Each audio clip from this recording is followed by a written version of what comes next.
It started automatically. It says on. You guys are ready to go?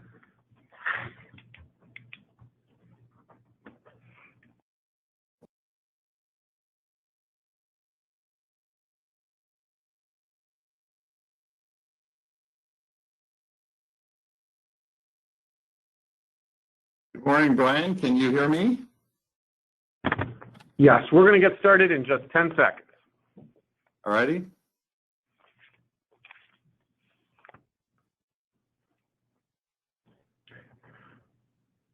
Hello, everyone. My name is Brian Perlberg. I am the Executive Director and Counsel for Consensus Docs. I'm excited about today's webinar, Keys for P3 Contracting Success. We're going to be speaking to you for 60 minutes. We have a great speaker who was Ernie Brown. Ernie was the chair of the P3 working group.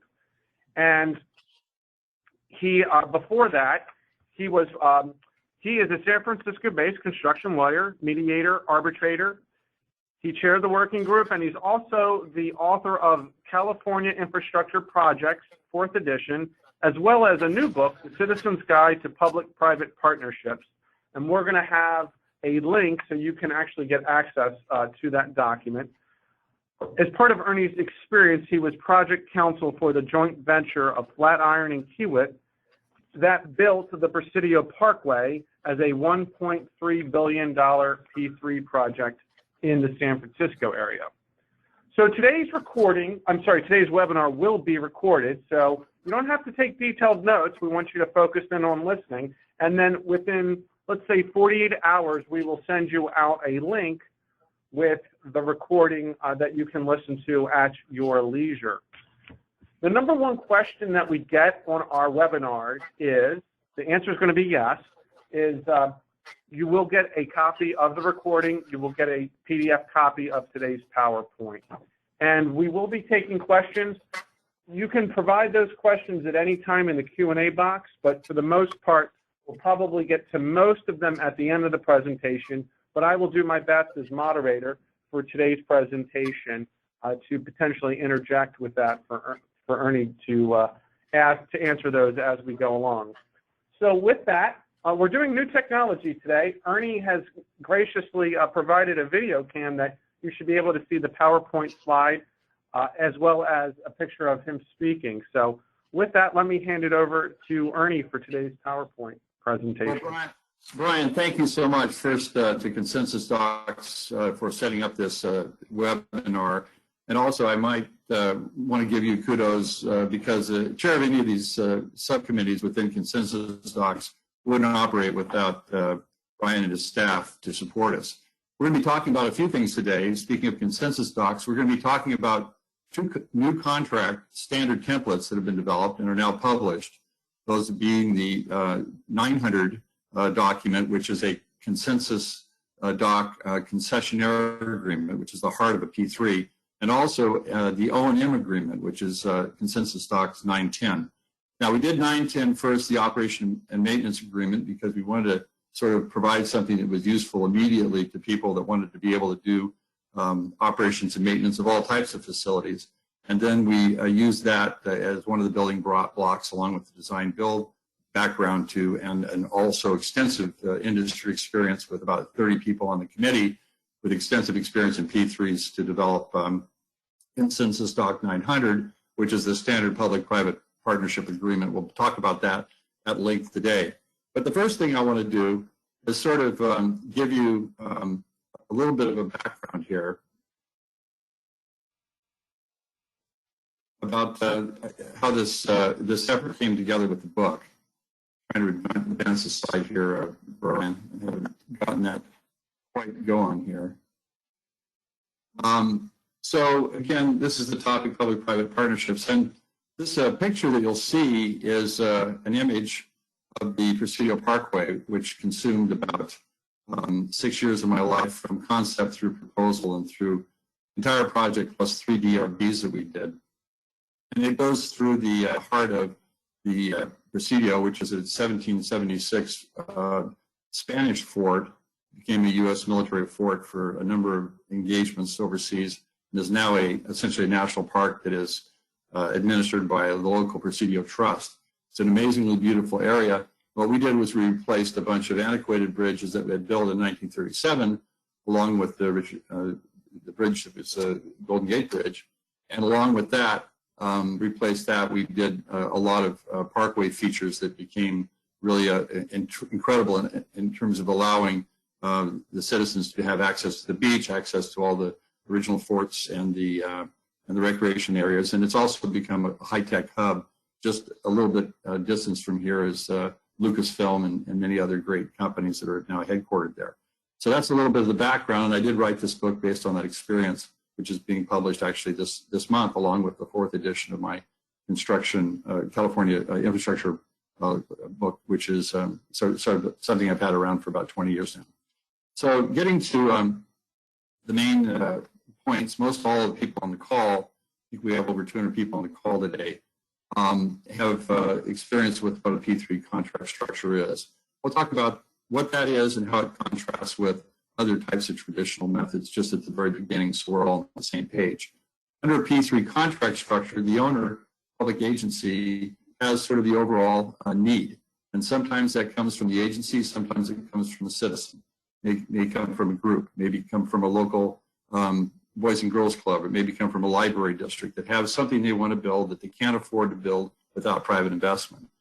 The concessionaire comes along and they say, okay, we're going to be acting as essentially the developer. We're going to enter into a P3 contract with the owner, and then we're going to either put in our own money, raise money, borrow money to be able to fund this project. And then over a period of 20 or 30 years, we're going to charge the public agency, basically the public, typically a monthly fee for the use of that facility, and typically at the end turn it back over to the public agency. The concessionaire can't do it themselves. In fact, generally those folks are mostly financial and contracts driven, administration driven, so they need to hire some help. And this is an example of on the 3 boxes at the bottom, they're not always set up this way, but you're going to start out with, you know, some consulting help in the sense of you get environmental right away, preliminary engineering, and a finance plan. So that's sort of the development piece of it. You've got a design builder. In the case of the Presidio Parkway, that was Flatiron and Kiewit. Then they had designers, large design firm that backed them up on the design side, and they do the final design. They may be involved in some ancillary right-of-way acquisition, construction, and then the startup and turnover of the facility to the next stage, which is that operations and maintenance contract. And generally, each of these types of businesses are very separate. So the people that do operation and maintenance of highways, or operation and maintenance of buildings, highways, or operation and maintenance of wastewater treatment plants, they are very specialized, and they have people that have been trained for years and have a lot of technology and understanding of the long-term management responsibilities. So essentially what you have is the concessionaire through these companies being able to provide long-term operation and maintenance of the infrastructure and any tool facilities, transit operations, and all that may entail. So that's the basic structure. So what's our form? What is the CD 910 form? That's the first one we did. That's the building block. It's an operations and maintenance agreement. It's a template. It's meant to give the basic issues, and then people can essentially add on to them, as with all the consensus box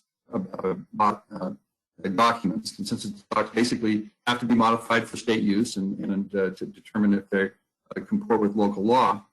But we think it can be used for most O&M assignments, and it contains a lot of components that you would not necessarily think about if you're just drafting an agreement from scratch, with sort of an emphasis on long-term contracts, like 20 or 30 years. So you have to build in some change mechanisms, you have to build in some emergency mechanisms, and you have to build in some adjustments for certain prices that may change over time that the O&M might not want to accept.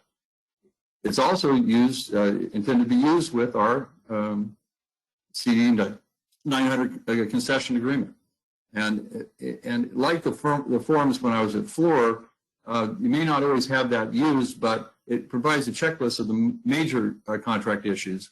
And based on extensive involvement of operating maintenance companies along the way in the development of these forms, we believe it reflects a fair allocation of risk in the process as well. So there was a lot of effort into that, about a year and a half into that. Now, before we get to the bigger form, I want to talk about the 6 biggest risks in P3.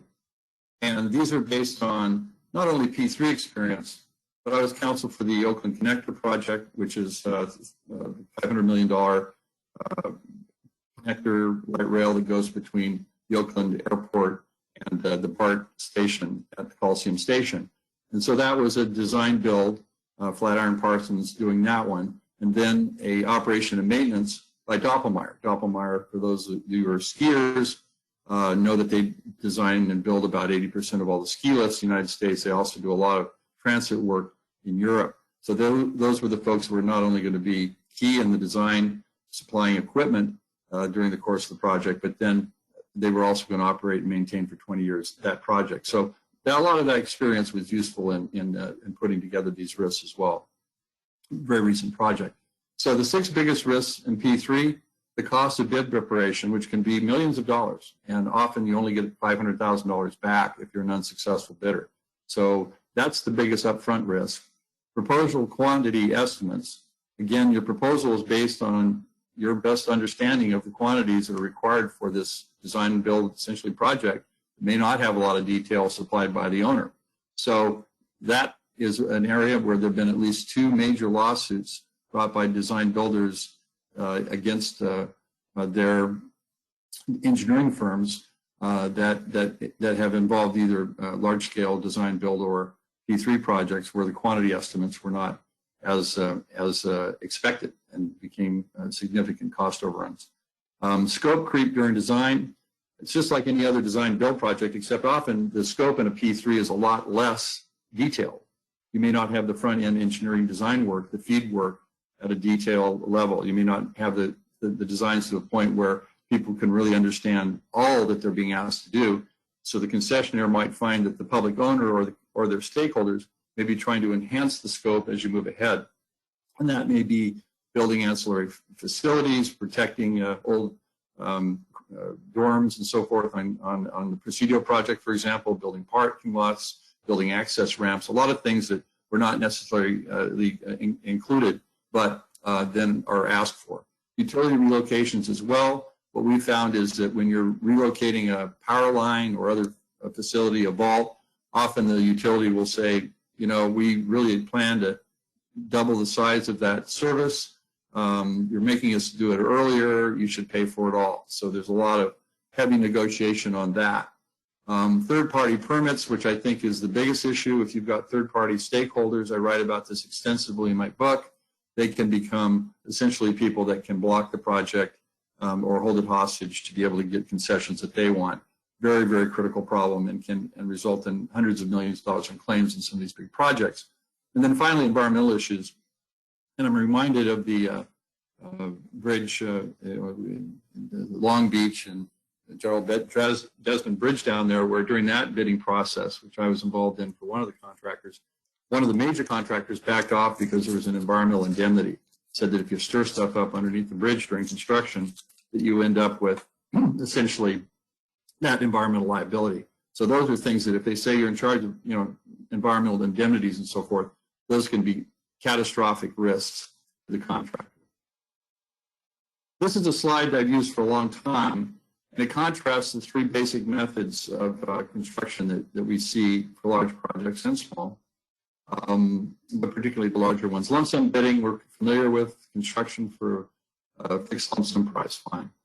Lump sum bidding. Design build contract from a set of schematic drawings or feed drawings, again, very customary now, often best value, which price is the most important point. Then you move into a P3 contract. And at the very bottom, I think, is one of the best selling points for P3s. And that is the evaluation of these projects by the public agency is illuminating the life cycle costs of the project.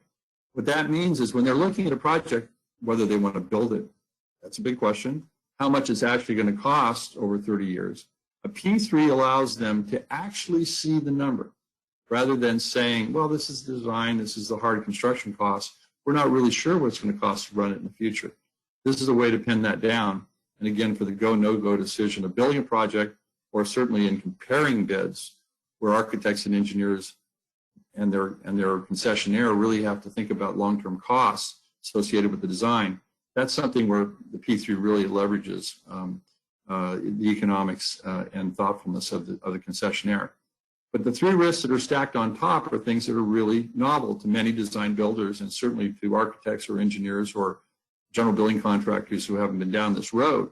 So the top one is project finance. Project finance is pretty easy. If you've got a job that has good economics and you know that somebody's going to guarantee that has good creditworthiness, the accessibility fee, the availability fee for the project, you can probably feel pretty free. You're going to be able to get out and find investors and find banks that are willing to bank that. It's sort of a sure thing at some level. Now, it may be complicated in terms of how you get there and how you find financial engineering to get the best value out of it. But it's not as much of a risk because you're looking at it before you build a project. And you have some understanding of what things you can hedge and some things you can't. Operation and maintenance. Again, we know what it costs to operate a building. We know what it costs to maintain a roadway. And generally, with regard to most of those things, many contractors have been doing this for 30 years for public agencies, and public agencies know what they cost as well. But these three triple threats at the bottom, permitting, utilities, environmental compliance, the ones I spoke about just a moment ago, those are the ones that can really crush you. And again, looking down below, design, build, construction, given a performance standard, that gives a lot of opportunity for the owner or other stakeholders or other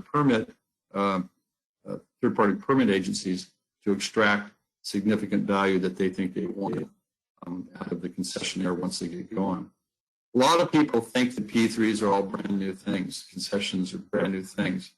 But I was interested in doing the research, and we have a chapter in the book about all of the P3 projects, if you will, concession projects that had been in this country for the last 250 years. In fact, the first public works case that was ever brought before the U.S. Supreme Court was this case, proprietors of Charles River Bridge against the proprietors of Warren Bridge. It wasn't a very unique styling of that case. It was two bridge owners. One built one originally, had great traffic. You know, Harvard College was getting plenty of money out of it. And then after that, another bridge entrepreneur came along and said, we're going to build one that's going to charge less. And so that was a fight. And again, it goes to the fine print. If you're going to build a bridge or a roadway, you might want to have exclusive rights so that essentially a non-competition clause, so somebody doesn't build a competing bridge right next to yours. But this goes back to 1837, the Supreme Court of the United States. So we've had concessions that have built enormous number of bridges. The Erie Canal is a great article. I think it was in the New Yorker or the Atlantic recently about the Erie Canal. And it was an original concessionaire P3 contract. The U.S. railroads were all built with a public-private partnership where the land was exchanged for building the railroads. Why so much interest now? Well, depending on which year, I mean, we're in 2020 where things are reasonably good, at least on the coast, in terms of public sector finances. But over the last 10 or 15 years, we've had some real crises in the public sector, and still there's sort of this time bomb that's going, which are the public sector employee pension plans, which are grossly underfunded in most areas. And so the concern is that the stability of many of these smaller public agencies are needing some outside financing. Of course, capital mobility, there's an enormous amount of capital that can be invested from the private sector, literally trillions of dollars available for the right deals.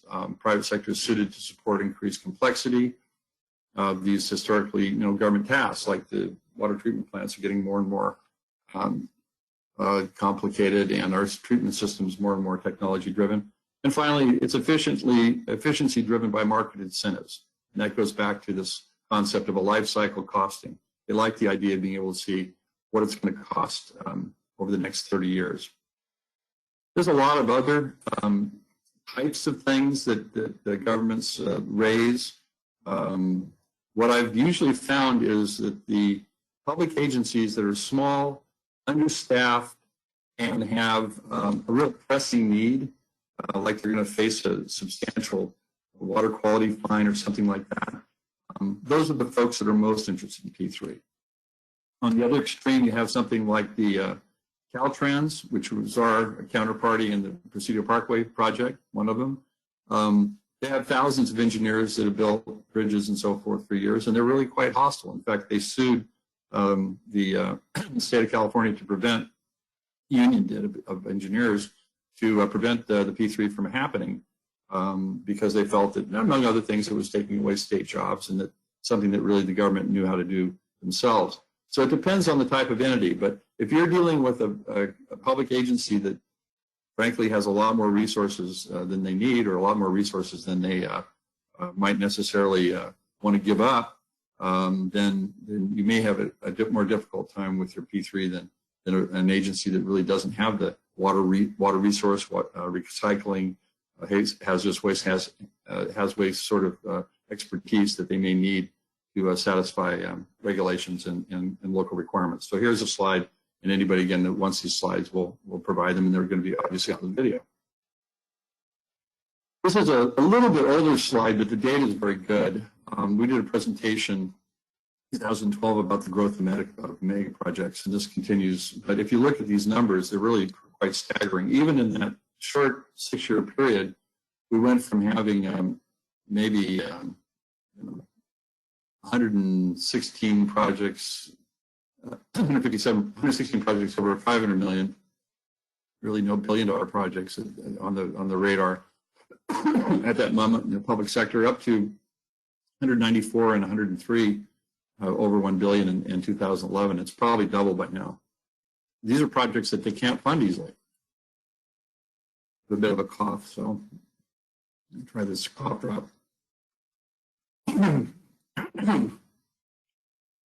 So how to execute a P3 project? Project should convey great value. Brian, let me get a glass of water. I'll be right back. Yeah, Ernie, let me ask you, while you get your glass of water, I'm going to go back to this slide. You know, one thing that I didn't notice this until now is that if you look at the $500 million or more projects, they kind of dipped down in 2011. It's sort of, it looks like it's really a skew towards the mega projects for more recently from these statistics. And I thought that was interesting. There we go. Thank you. So, hey, Ernie, when you were getting a glass of water, I don't know if you heard my question. Go ahead. But I was curious. It looks like that there's been some jockeying between the super billion-dollar more P3 as a consistent upward trend, but that the $500 million or more, it actually dipped down significantly in the most recent year that you had statistics for. And I don't know. I thought that was interesting. I don't know if you have any explanation as to why that might be. I really don't. That data is, from a few years ago. But what I've also seen is some of the most successful P3 projects are in the $25 to $100 million range, and that's sometimes shocking to people. But we had one in 1972 here in the San Francisco Bay. It's still operating, and it was basically driven by the $25,000 a day FLIPCA fines. So some of these smaller projects, even a school, and I'm actually going to give this now, talk about it later more, but let's just say that you want a daycare center, a library, anything that you might want in your little community, small community, right? You probably have vacant land. You probably have some lots that the city owns. 85% of the United States is owned by the public agencies, mostly the federal government. So if you can find a proposal, put together a proposal that says, we're going to build a 10-story building, but we'll give you the ground floor as a public library for free, and we'll operate it with your lights and electricity and heat for 30 years. It doesn't cost the public agency anything in essence. If it's a 50-year lease, so forth, it doesn't cost them any cash flow, but it provides a huge public benefit. And they also have the ability to gee, now they're a partner, they're a public-private partner, they're going to be interested in getting the zoning right too.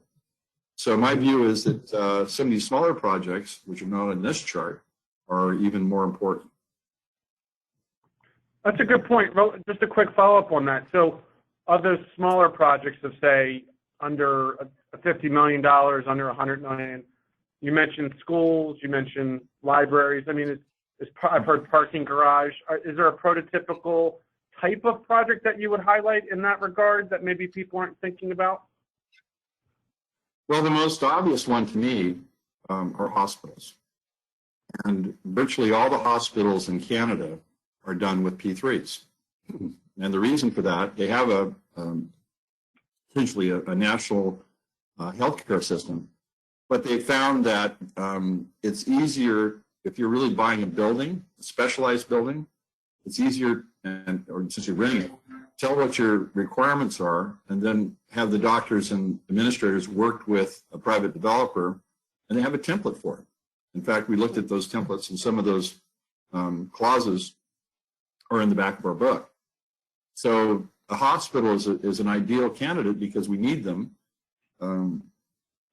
Certainly geriatric medicine and retirement communities and things like this, that to the extent that the government is taking on some of those responsibilities, if they have the land, that's usually a third of the cost right off the bat that they can essentially invest in these types of projects, rather than having somebody go out and buy private land in the cities, which is extremely expensive, and then have to build that into the price of healthcare. So again, the sky is the limit, but I've seen, probably 100 different types of P3s that either have been proposed or built, but the most important ones in the United States are horizontal freeway and bridge projects, and the biggest ones in Canada are the vertical buildings, including, people say, well, where do you draw the line? They're essentially the same of their headquarters of their national security agency, their NSA agency, one of the most secure buildings in Canada. It was a P3. So there's a lot of types of things that can be built. Now, as far as what you need to do to execute one of these, the most important part is the project should have great public value, underlying profitability. Because if you're going to get private investment, this is not a charity. I mean, it's intended to provide an adequate rate of return for the investors. And I think another thing is to have governments be informed about, where these projects have been successful. There certainly have been some horror stories, usually because the concessionaire was relying upon the fare box. And if the projections for the fare box weren't there, they would lose money. And some of them had declared bankruptcy. 125, I think, was one of them.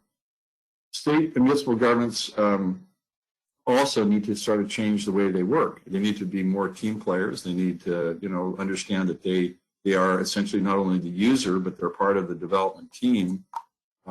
They get to bring in capital. They have the financial strength of some of these national players. There's development costs at the front end that are borne by the private folks, but they also have debt expertise to get the numbers correct. And I say less importance, but in a sense that I think that some of these national relationships start to become more important, especially in really large projects, because we're seeing on the largest P3s, tremendous number of these are being built by companies, based in Germany and Spain and many other places. So it's becoming quite an international community. And then for the people on the line, it's like, what role do you want to play? There's no reason a contractor can't be the concessionaire as well. There's no reason that a designer can't be the concessionaire. So there's a lot of opportunities for growth, but you need to kind of pick where we're going to play and play your best position in the P3. Ernie, Ernie, let me interject with a question, if I may. Are you Absolutely. seeing any trends? Sorry about that, but just to give you also to keep so you can keep your breath too, right? But are you seeing any changes with who's part of the concession? You mentioned designers can be part of the concessionaire group. Are you seeing any trends over the time where there's more general contractors who want to be part of the concessionaire group so they have a better seat at the table, more skin in the game, as well as design professionals? I think that was a trend some years ago. I think that's waned a bit.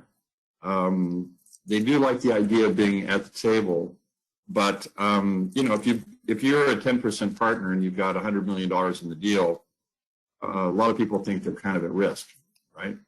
So I think that the more significant trend would be for the contractor to say, look, if we really want to control the relationship with the public agency, maybe we should directly be the concessionaire or have an entity that does that. Because the more splintered the partnership that is the concessionaire, or the more splintered the design-build partnership is, the more chance there is for a lack of alignment of interests.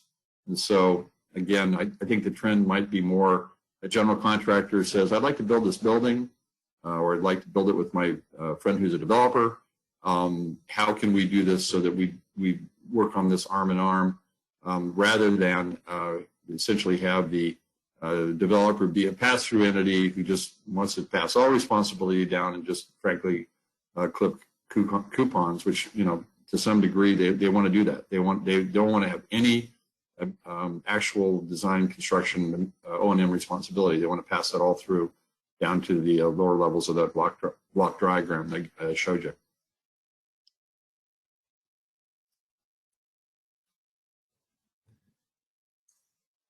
So there's a lot of acceptance for P3, just like there's, as it has been for design and build in the past.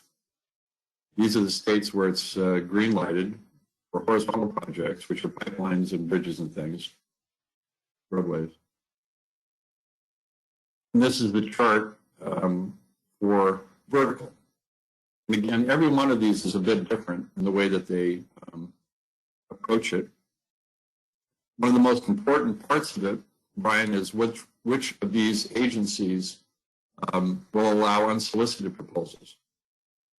So let's say you're a community person and you want to be able to build that daycare center at the bottom of an office building.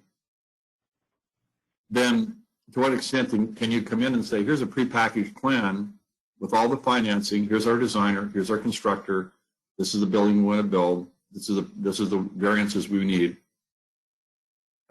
Now what does the public agency do with that? It's unsolicited. Are they allowed to take them? Do they need to give 90 days, say, for other people to give competing proposals? To what degree is that proposal proprietary, or is it a public document? So these are dealt with in different ways by different states, but they're important. You have to know what your local law is. That's why we always use local counsel. No matter where let me ask a question on that. For your charts, they looked familiar. Were they based upon information in the AGC ABA state law matrix in trying to track that issue? That's good, but you kind of have to drill down into the actual text of the statutes, which is what we've done in the states that we've been involved in. Gotcha. Yeah, that's what I was going to say. Those have links to the actual statute. I can just tell you, I live in Virginia, and I know that we have the unsolicited proposals here. And just in my jurisdiction, where my daughter eventually will be going to high school, that they took unsolicited, or there was unsolicited proposals with that, and it was rejected, and then they put it out for negotiations and bid, and it was a long process. So sure, I think that's a good point. To the degree that the unsolicited proposal comes from somebody that has, I'll call it an unfair advantage. That's more of a Silicon Valley language. If it's a community group that's already running daycare centers, that's going to help. Why don't you take a look at some questions? I'm going to get some more hot water.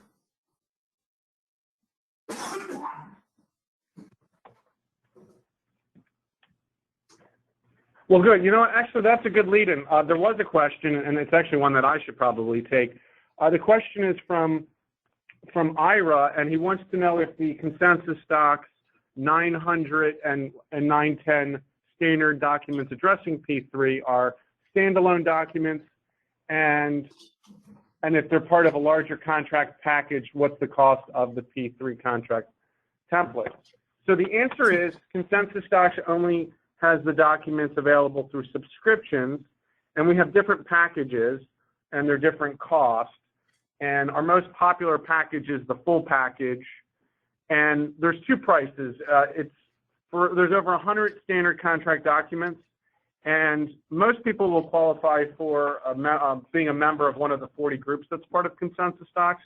But the non-member rate is $11.99, and the member rate, so if you have a organizational membership in one of the 40 groups, which includes owners, which includes contractors, which includes subcontractors, for the full package is $9.49.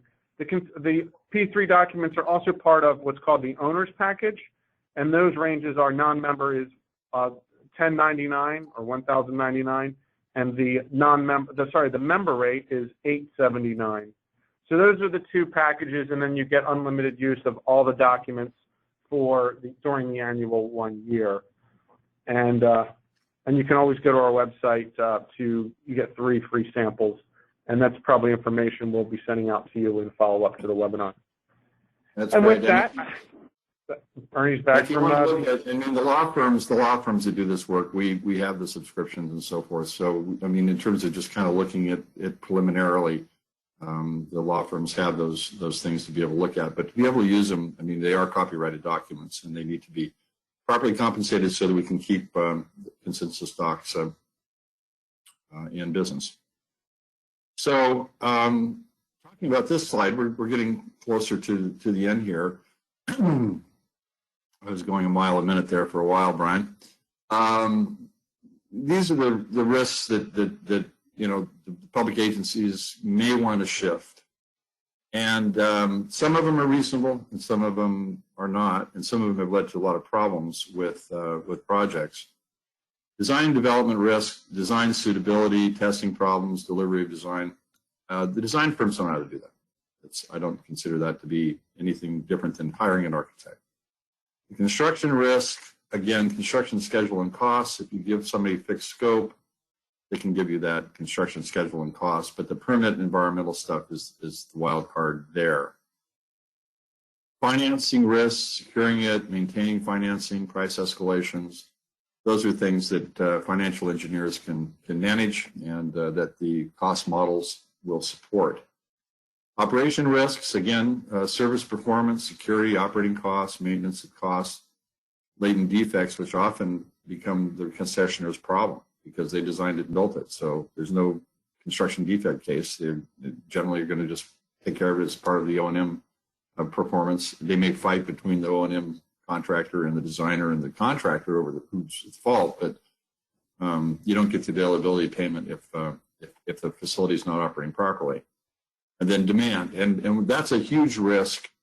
If the revenue risk, if you're relying upon the fare box, whether it be the toll box, any sort of variable revenue that comes off of consumer use or the motoring public use, if that's what you're relying upon for your availability payment, that can be a huge risk, and it's one that should be looked at as being, frankly, kind of dangerous. Let's go back to this last slide. There's been a lot of discussion over the last 3 months by Fluor, who announced some pretty troublesome results for them. And again, I was there for 5 years. I've done work with them off and on since. My oldest son was born on the healthcare plan, so I'm pretty loyal to the group, being a quality company that it is. But some of the contracts had really oppressive terms, in the way that they were enforced were difficult. So Fluor has taken a huge step back from fixed price contracts where they have a lot of uncertainty in the design, uncertainty what the project's going to be about, and I think also geographically. There's some cases that are well known in terms of building embassies in faraway places and so forth. So I think that Fluor is looking at their risk very carefully. But others like Granite as well. That smaller company, still a great company, but they are heavily quoted, and I actually quote in my book quite a few of the specific reasons and risk parameters that those two companies and others have raised with regard to the fairness of some of these contracts. And I mentioned the no-bid decision by Kiewit on the Joel Desmond Bridge because of the environmental clause, which I believe is the case from my involvement in the project, frankly, from after that. So what do you do to do a P3? First steps, I think the most exciting part is the citizen-initiated project concept. That's why I named my book Citizens Guide, because I think that this is a way that local citizens can finance the local public resources and public staff resources and land and zoning approvals, plus private financing and expertise in design and build, and create some fabulous local projects, especially small towns that don't have financial resources of the big cities. Typically, if it's not a unsolicited proposal, the agency prepares an outline of their requirements. The RFQ, I'll call it an RFQ, it can be a P, it can be other things described, solicitation of proposals is advertised and issued, a short list of 3 to 5 proposers get the final RFP, the RFQ of proposed qualifications, and then the RFP includes performance specs, proposed project agreement, and there's usually a small stipend. It might be, $500,000 when people are spending $4 million, $5 million, $10 million to put the proposal together. Then 6 to 9 months to prepare their response, and then a final selection. Construction, again, these give you some sense of where the risk lies and where people consider the riskiest portions of the job. One of the big ones is contractor parent guarantee. Parent company guarantees essentially take away the benefit of having subsidiaries or single purpose entities. So that can be a no-go decision for some of these larger companies. The demand, on-demand or site demand letter credit, another fairly dangerous requirement. 5 to 10 to 15% of the DV value, maybe. Public agency thinks that the concessionaires in default, they pull 10, 15% of, $1 billion, $100 million goes out of your bank account. So we have pushed our agreements toward bonding rather than letters of credit. Again, some of the public agency lawyers might think that that's, unfair. A lot of the concessionaires and finance people are used to that in Europe, to some degree in Canada. But U.S. practice has usually been built around bonding and surety industry, and we think that that's important to maintain that, build on that. The subguard insurance, which most of you are familiar with, for the major subcontractors who could be, let's just say a third. We have a third that's, design construction, and then a third operation and maintenance. Maybe it's 80% operation and maintenance. So getting bonds or a subguard insurance is really important to protect the integrity of the project. Then the project equity owner, how much equity is going to be put into it by the concessionaire group. It's 10, 15%, those sorts of numbers. And then of course there's project debt too, because essentially what's happening here is the concessionaire is building a project, financing the project, and then getting that money back over 30 years. So there's obviously a lot of finance involved, as well as the equity investment. So we have some things in our agreements that we think are important. And talking specifically to the Consensus Docs 900, these are some of the terms that we went through with the committee at great depth. I briefly mentioned the on risk management, letter of credit, bond. We give you those options. They're there, but it's something that you need to walk through. The source of funds, there's a great list of the source of funds. They include charitable donations, they include land, they include federal state grants, they include equity. There's all sorts of sources of financing for these particular projects, and sort of the sky's the limit. If you want to have somebody's name on this daycare center, if you want to have somebody's name on whatever facility it is, maybe that's a $5 or $10 million ask to them for a public library with their name on it. And that's, again, it's kind of like naming the Oracle Stadium or something like that. They're willing to put some money on it, as happened here with Salesforce in San Francisco. A huge donation that they made towards making the Transit Center for San Francisco known as a Salesforce Transit Center. There's critical closing dates. These are covered on 3.71 or 3.7. And that goes to the fact there are really kind of two closing dates. There's a closing date where you say, okay, fine, we've selected the concessionaire. They're going to do design development work. They're going to get, the permits, all that stuff. And then the next step is a close that has to do with the financial close of the project, which might be a year or two later. So they're kind of a two-step phase with this. There may be other critical closing dates too. Financial models, it's very important that those financial models be clear. They include all the costs and all the risks and all the sort of contingent liabilities that may be needed, and also include the insurance provisions. Risk sharing, as I say, my propensity is that the public agencies are in a better, stronger position to leverage some of these third-party permits and the utility costs, make the utilities, public utilities, private utility companies more reasonable in their asks, and also to some degree mitigating the environmental risks. The reason is based partly, in fact, for the 6 years that I represented the County of Orange building in John Wayne Airport in the mid-'80s to 90 when we finished and opened it. Because there were 31 cities in the county, they're pretty small, and because there's 3 million people in the county of Orange was very strong in terms of politically and in terms of economically in the region. So we were able to have very nice discussions with Caltrans and with the Air Quality Agency and the Water Quality Agencies and with all the surrounding cities about turn radiuses and off-ramps and on-ramps and all that. And those things went very well because they had projects all over the county that they needed help. So it was very cooperative. You have a third party or concessionaire that comes in, a design builder who's never been or worked in the county before, maybe they don't have any leverage at all. Those permits are going to be harder to get. Environmental constraints and permitting and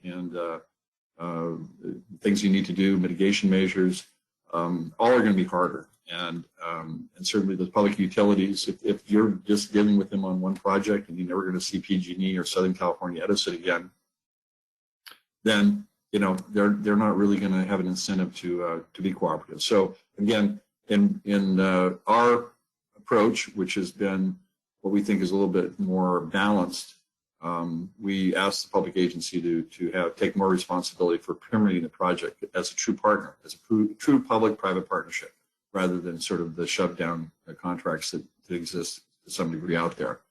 And that'll get more bidders, and it'll get more competitive prices in the long run.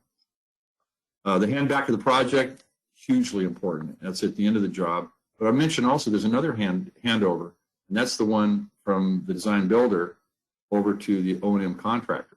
That's an incredibly important moment because that O&M contractor is now going to have this project to maintain for 30 years. The O&M contractor, in fact, needs to be involved for the whole project, keeping an eye on things. I'll give you one example. You're building a station, it's a beautiful train station, and it's elevated, and it's got great views of the mountains or the seashore or the prairie. And so the architect for the concessionaire says, well, let's put glass. Let's make this glass, which is going to be great. It's going to improve the aesthetics and may, in fact, help with heat and cooling and all those things. It may very well be a beautiful idea. On the other hand, the O&M contractor is sitting there saying, now I have to clean that glass for 30 years.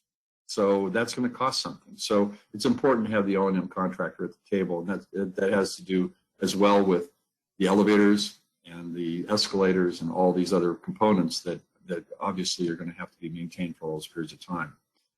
And then hand back to the owner. There's, again, most DBOT projects, you're handing it over in a condition that it shows that it's the age, but it's exceptionally well managed and well maintained. And finally, discussion of availability payments. The easiest description I can give you is the Duke Majan Courthouse in Long Beach, California. And it's cited a lot. It's really more of a leaseback, in my view, than a P3 project. But nevertheless, it has adjustments to those availability payments based on how many courtrooms are available, what the temperature is, whether there's leaks in the windows, all these things. Essentially, is service interrupted to the public, and if so, your availability payment goes down. And you can build those provisions out as intricately as you want to. Again, give incentive to the O&M contractor and frankly to the concessionaire as well, so that they adequately take care of those issues. Consensus stocks 910, operation maintenance. Ernie, this is Brian. I just want to interject with one of the viewers' question on about availability payments that I thought it'd be good to take now.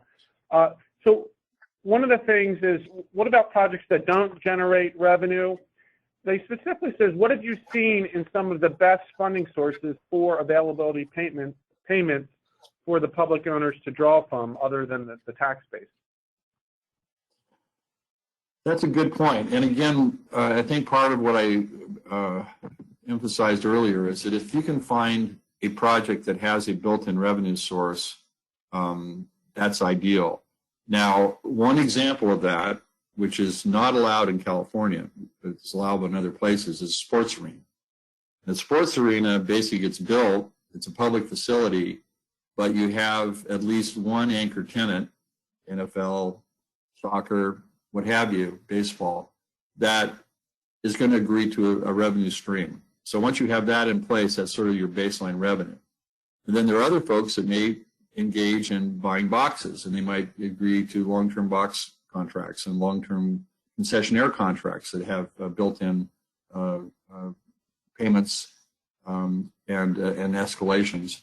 So all that can be built up in the context of a sports or entertainment complex.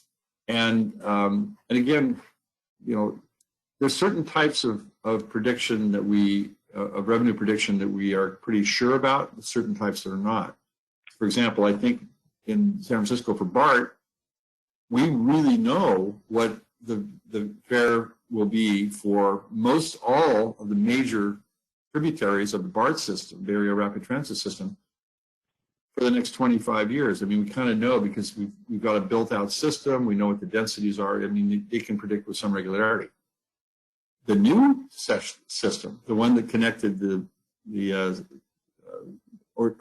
airport at Oakland Airport to this Coliseum Station, 3.1 miles away, it had been a bus route before. Now you're connecting it to the whole BART system. They really didn't know. And I must say that BART and Caltrans, who we were also dealing with, were taking sort of the upward bound of what that would be in discussions of design and also for other reasons. But those are the sorts of contrasts. There's some things you can predict really accurately and some things that are kind of a throw of the dice. And the concessionaire does not want to throw dice on outcomes having to do with the fare box. I got you. You know, what the availability payments is, I find it fascinating. You know, I think when most people think of P3s, they think it's going to be all from revenue from the financial projections. And that's the experience has been that a lot of times you do need availability payments to make the project viable. And it could be as simple as a special tax district. It could be revenue from a garage. But I think the thing that's important to keep in mind is that having an availability payment that might be from the general fund or a special tax district or special tax may be needed to adequately fund the project from the experiences that I've heard about. Right, and there's a lot of bonds that are already authorized. So if we're talking about schools and healthcare and things of this sort, often, and transportation, there's often the money's there looking for good projects. California Transportation Commission, for example, has sort of as gatekeeper for a lot of the funds that are available. So again, in my view, the fare box usually is not something that the concessionaires want, but there are a lot of other fixed opportunities, and states can't declare bankruptcy under the Constitution. So if it's a state guarantee, that helps a lot. And of course, the federal guarantee is a wonderful thing if you can get it, because then that guarantees outcomes so that the banks can loan the money, and makes it easier. But it's the old thing about you can borrow the money, but how are you going to pay it back? Big questions.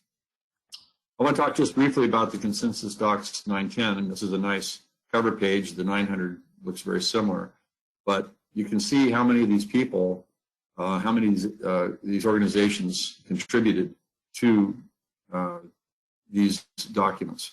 And we brought in people that normally aren't even on that group, from the surety industry, the insurance industry, banking industry, equipment manufacturers associations and things of that sort to comment on these documents. So again, we know that they need to be modified, but we do have a very high degree of assurance they cover the basis, the most of the significant basis for both a P3 document and a O&M agreement. So that at least raises the issue for people to get into more detail. And you may end up with a 100-page contract, but at least you have a framework that to start from. Well, excellent. As you can see, I'm sorry for my cough, but I do a little skiing this time of year, so sometimes that comes back down the mountain with me. I thought it was because you were just getting choked up emotional talking about the P3 and the contracting. Well, So with that, I do think it's a great topic, and I think that we can build hundreds and hundreds of great projects on a local basis using this template. I do. Thanks, Ernie. So let me just remind everybody, a lot of people are actually already taking advantage of this. Just type in your question, and I will then use that to ask Ernie questions. And we've already got a few. And one is really a follow-up, and I've interjected a couple of those questions. The last question, I think it was from Ben about the ability payment. But I wanted to, the other question we had was a follow-up about use of the documents. This one is from Alan. And when we talked about the question about is the consensus docs 900 and 910 a standalone document, the question was, I think that the intent of the question was, is it part of a total package of the document? So the 900 is the user or the owner concessionaire agreement. And then the question is, are there other contracts that you need? And Ernie, actually, let me see if I can go back to slide number 5. Or slide 4. Yep, slide 4. And so we do presume that for the build portion, it will be there's a couple design build documents within consensus docs. You can use the consensus docs 400 for the preliminary agreement to get to schematic design, and then the 415 is a lump sum design build agreement. We also have a 410, which is cost of the work with the GMP version, but we do presume and assume that you'll use the 415 or another design build lump sum agreement for this. And then as Ernie mentioned before, for the operations, it can be integrated with the builder. More likely, it may be a separate operations and maintenance contractor. But either way, the 910 will handle the operations and maintenance. Again, we did write that agreement so you can actually use that as a standalone agreement if you just want a contract for operations and maintenance. We have bond forms that you can modify. We have change orders, which is actually a separate question I wanted to ask you later. But so for the most part, I guess the only thing I would highlight for that question is you probably do need the design build agreement as part of the a holistic integrated package if you want to use something that's off the shelf with consensus docs. Yeah. I think that if you're familiar with the AIA, EDGs, all those, Joint Documents Committee groups, they usually have what they call a family of documents. And so the intent here was, look, if you use 900, use the 415, use the 910, you've got the 3 basic building blocks. You may need, obviously more. There's another drop down below, which is a design agreement, right? So you may need to have the design agreement. You probably will for most types of organization structures. But the consistency in the language and the definitions and who is the contractor and who is, walking through it is very important. And we have tried to make use that consistency to make the documents more compatible. Good point. And I'll just add that for our subcontract, the 750 or 751 short form, is we do write that in a way where you can almost, well, it's not maybe the preference, you can mix and match some of the terminology and some of the provisions. But yes, Ernie, good point about being consistent. Next question I have is from Chris. And Chris asks, what's the policy for editing the consensus docs P3 document or consensus P3 consensus docs? Do you have to show the changes, or can you develop it as a clean document with an indication the standard form has been modified? And so the answer, I'll take this one, because this is more of our So Consensus Docs publishes the documents in a Microsoft Word compatible fashion.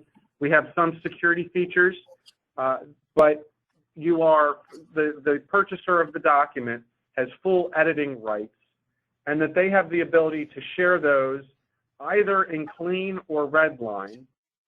And then to finalize the document, it's the purchaser of the document gets to choose whether they want to have it as clean or red line. If you are a purchaser but receiving the documents, you can always run reports through our system that will create the red lines. But most users seem to want to have the option to have clean, and then it's up to them what they show to others. But that we do empower people to show the red lines. We don't force that. But again, if you're a purchaser, you can always use our system to create a red line to see how the standard has been modified. The other neat thing about our platform is that you can work online or offline. So it's in the cloud. You can always download the documents. You make your changes offline, and then you can email people back and forth outside of our system, or you can use our system to automatically generate the red lines through a very sophisticated redlining functionality. But again, you can do that offline and emailing too. It's just like Microsoft Word. You only need to come back to us to finalize the document for the final draft, and then we have a secure ID code which verifies that it's an authentic Consensus Docs document. I think it's fair that if you're going to modify the document, you need to tell the other side that it's a revised document. I think that happens. Sometimes people try to put like some of the AIA documents, and they say, "Oh, this is the AIA document, but it's been modified." So I think you always need to tell the other side this is not just the template. Yep. Oh, and I forgot to mention in the footer, it explicitly says that this may be modified, and you should ask the user for the red line if they're not showing you in red line. Well, I see that we're coming up to the 4 o'clock hour, and we scheduled for an hour's worth of time. Ernie, why don't I just hand it back to you for any? Well, before I do that, actually, I have one question. On your risk on the slide, there was one. I really love the 6 biggest risks in P3. One question would be, one of the biggest risks that I've heard about P3s that fail is that their financial projections don't actually happen in reality. Right. And then there's a lack of funding. Would you consider that one of the biggest risks? And any thoughts on, is it advantageous? There's a lot of owners who registered on today's webinar. If you could talk about if there is a financial revenue miss and the project, say in Indiana, goes bankrupt, who bears that risk?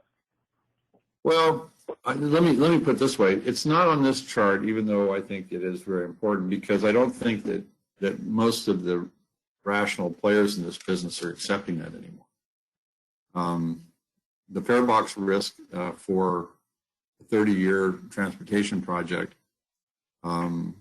is large, and I'll tell you why the public agencies should be wary of having a concessionaire accept that responsibility, and that is they're probably putting a massive contingency on it. And if it turns out good, it's going to be a massive upside windfall for them. So for me, let's put on the concessionaire those risks that they can manage and that they have some control over. If you have a public agency that has a housing moratorium, or that has we used to call a snail darter issue, or some desert tortoise, where your development stops because of agency regulation or because of endangered species problems, what have you, then is that really a fair risk for the concessionaire to take on? So again, fixed agreements with people that want to use a facility that are financially responsible, that's great. But an open-ended risk for fare box stuff is less frequent in my experience these days.